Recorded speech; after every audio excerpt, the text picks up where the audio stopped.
মা মা, এই যে কখন থেকে ডাকছি, সাড়া কেন দিচ্ছ না? শুনতে পাচ্ছ না নাকি? হ্যাঁ শুনতে পাচ্ছি তো, এসে থেকে তো শুনেই যাচ্ছি, কখনো তোর, কখনো তোর বাবার, কখনো তোর ঠাম্মির, কখনো তোর দাদুর। বল না তুইও কি বলতে এসছিস, বল, শুনে নিচ্ছি। এই যে কালকে এই জামাটা কেচে দিতে বলেছিলাম, তুমি কেচে দাওনি। অনেক বড় ভুল হয়ে গেছে, এক্ষুনি কেচে দিচ্ছি।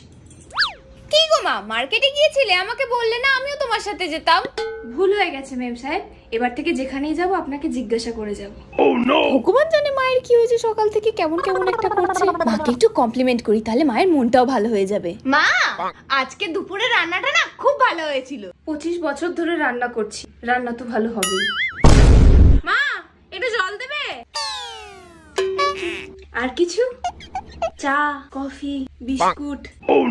না না বলুন না, আমি এনে দিচ্ছি, বলুন। তুমি বলতে পারতে, আমি গিয়ে নিয়ে আসতাম। তো যাস কেন আনতে?